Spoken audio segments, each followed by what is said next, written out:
Holidays are usually a time of family and togetherness and celebrating and being joyful. But for many of us, it's also a time of deep depression, misery, and stress. Add the turmoil of love and romance to that mix, and it leaves you wanting to crawl under your blanket and staying there for the rest of the season.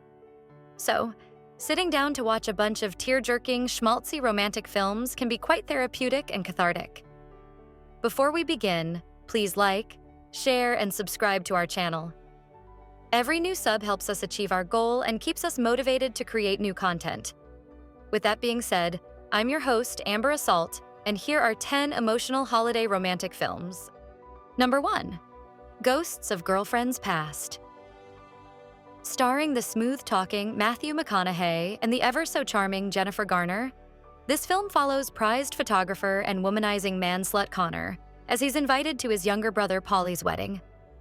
Connor has a long history of one-night stands after being raised by the Hugh Hefner-esque Uncle Wayne, played smugly and brilliantly by Michael Douglas, who taught him the ABCs of manipulating women into the sack. However, there's a soft side to Connor as well, as revealed by the ghost of girlfriends past visits him and reminds him of the one who got away, which set him on the course of getting in and getting out before his feelings could ever be hurt. The film plays out much like the classic Dickens play, A Christmas Carol, as during the wedding weekend he is visited by 4 ghosts, his Uncle Wayne, and of course the ghosts of past, present, and future. Connor quickly becomes enlightened to the asshole he's become over the past years, and when he almost ruins the wedding for his brother by letting a secret slip to one of the bridesmaids, he decides to finally take responsibility for his actions and save the day. Cheesy but heartwarming if you're looking for something to snuggle up with.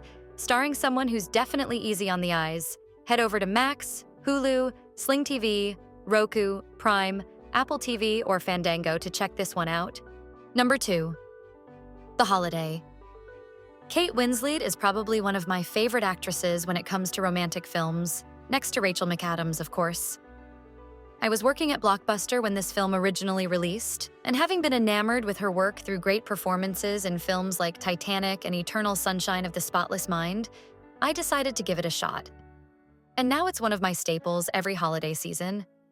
It also stars Cameron Diaz, Kathryn Hahn, Jack Black, John Krasinski, Jude Law, Rufus Sewell, and even has a cameo appearance by Lindsay Lohan and the late disgraced James Franco. Oh my god, babyface Krasinski is so adorbs. Anyway, so the plot revolves around 2 women, Amanda and Iris, played by Diaz and Winslet respectively, who are both worn out from their high-strung careers and unlucky in love, and decide to swap houses for an impromptu vacation. Kind of like an Airbnb before that was really a thing. Amanda heads to a cottage in England while Iris heads to a mansion in Beverly Hills, and this is where their romantic journeys begins.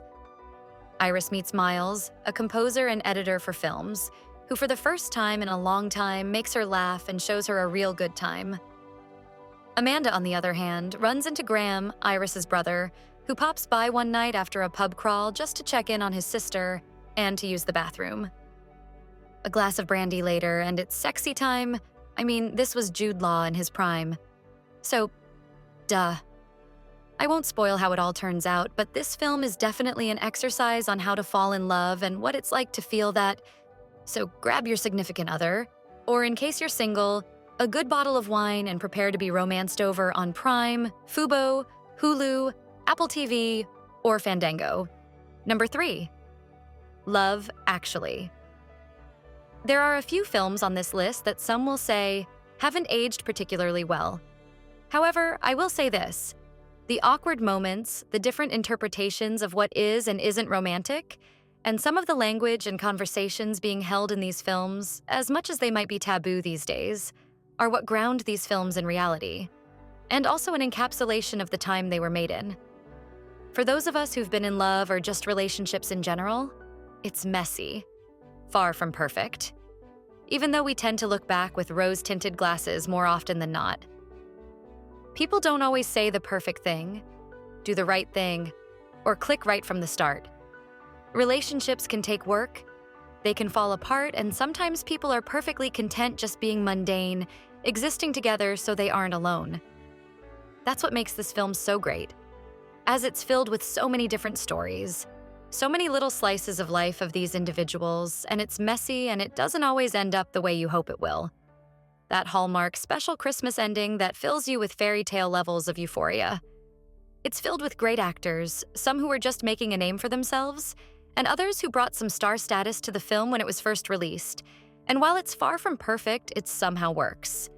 Make sure to have a box of tissues and plenty of comfort snacks at the ready when viewing this film over on Fubo, Prime, Hulu, Apple TV, or Fandango.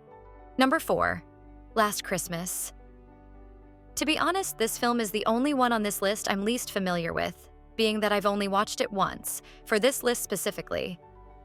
I was a huge Game of Thrones fan, and as I was browsing the holiday categories on various streaming services, the fact that Emilia Clarke was in it was pretty much the only reason I decided to check it out.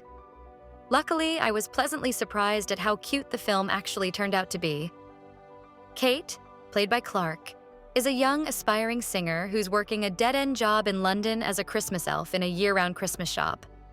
Think Halloween Express, but instead of ghosts and ghoulies, it's Santas and Frosties. She's a bit aimless as well, couch surfing between her friends' places and has kind of just become content being a bum.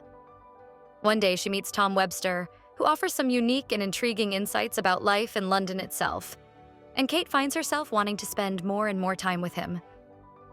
However, Tom often disappears for days on end, and when she does some investigating to find where he disappears to, turns out some of the things he's told her weren't the whole truth. After a particularly rough family get-together, she meets up with Tom and reveals that about a year prior, she had to have a heart transplant. And this left her feeling half alive, knocking her down, and somehow she just hasn't been able to get back up on her feet.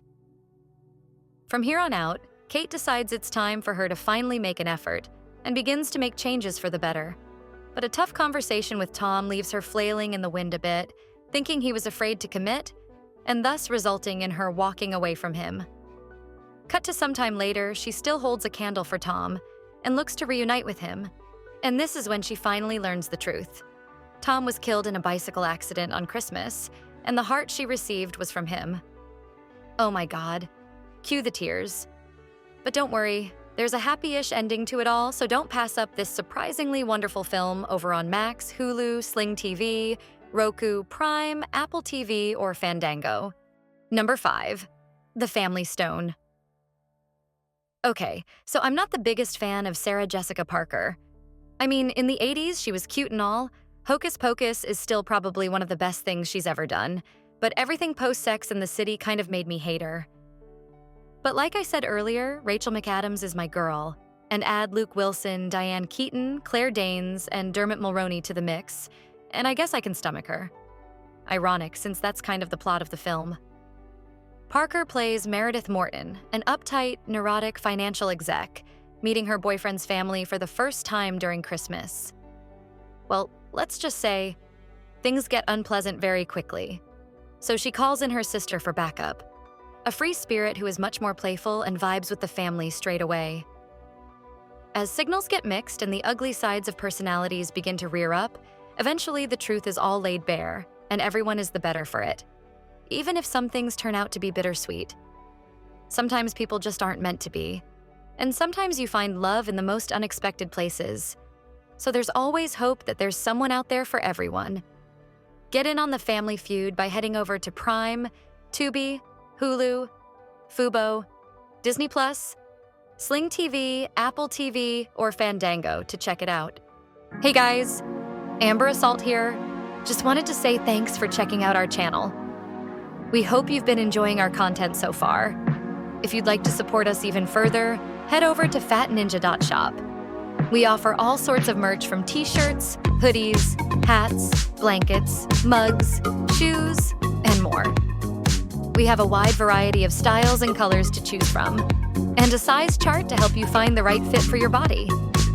Each item that you purchase helps us keep the lights on, as well as funding our next film projects, so we greatly appreciate it. Clothing is made from high-quality material, and our partners over at Printful make sure to quality approve any items before shipping them out. Show us your support by wearing our logo and making a statement with these amazing designs. And make sure to tell all your friends about us. Again, thank you for checking us out. Don't forget to like, share, and subscribe to the channel.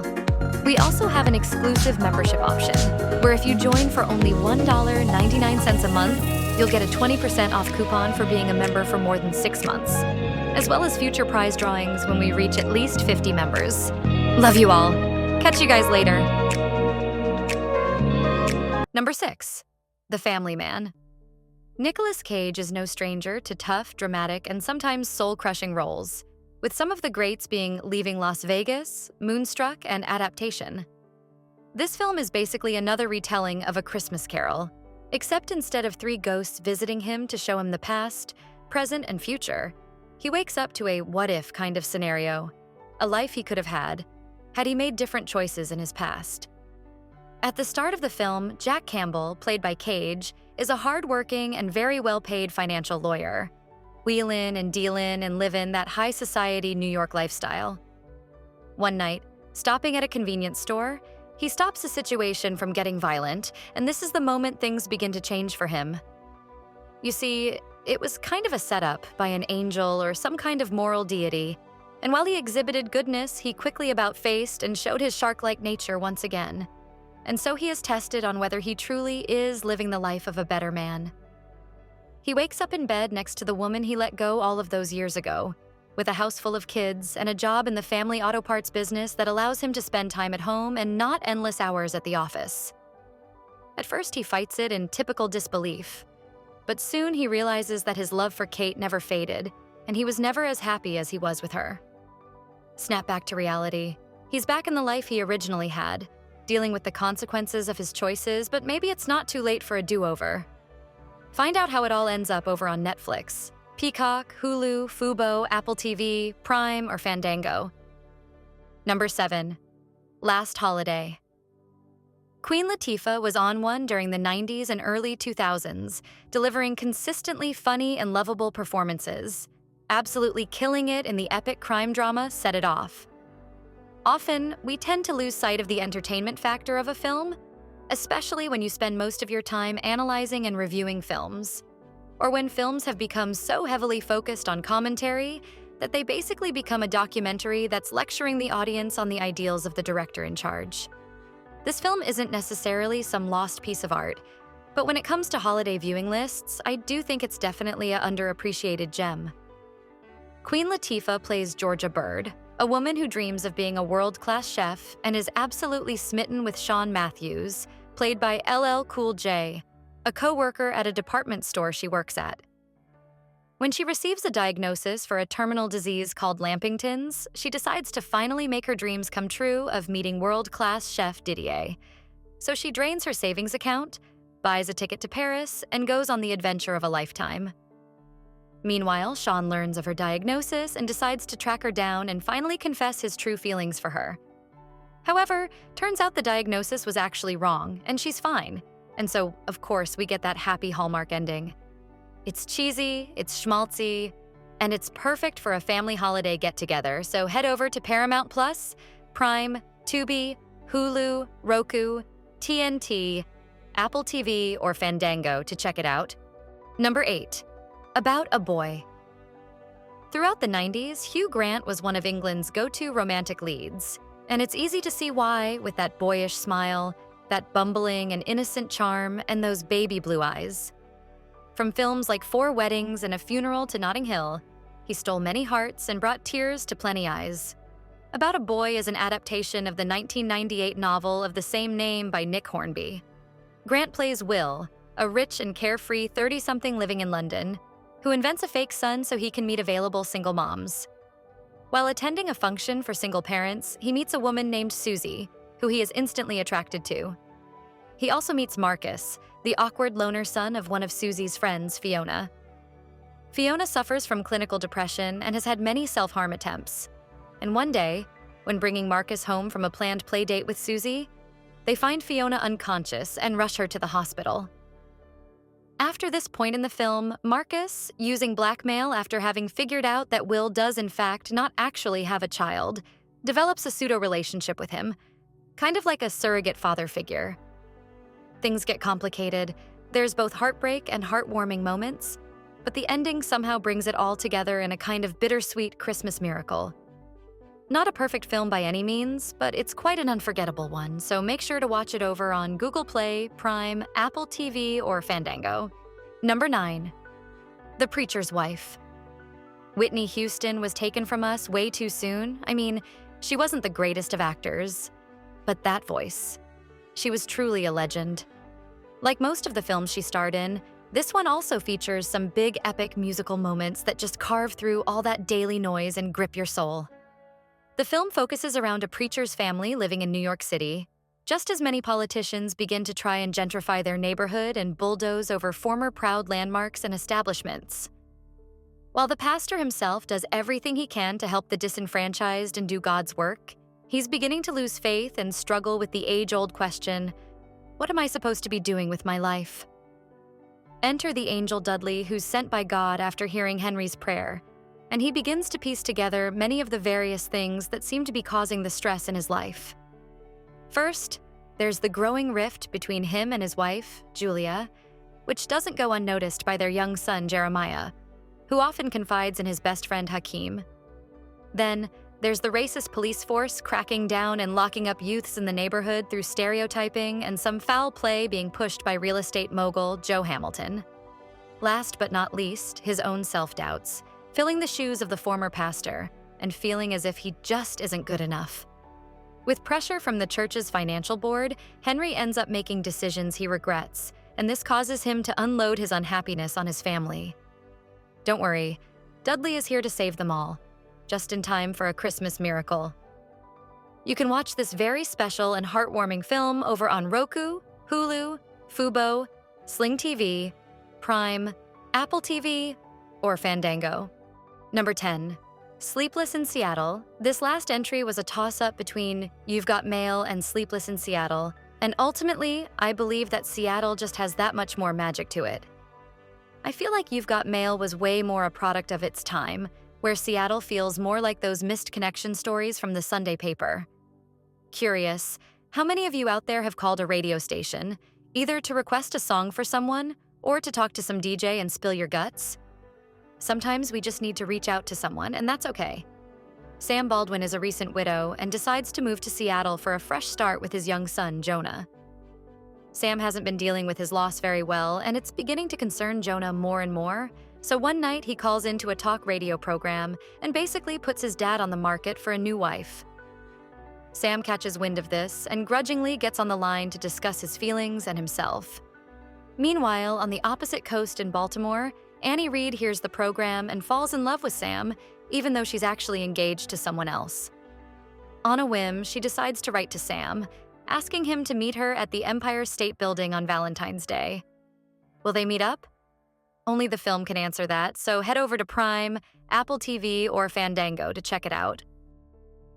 Thanks for checking out the video. Did we leave any films off the list? Let us know in the comments.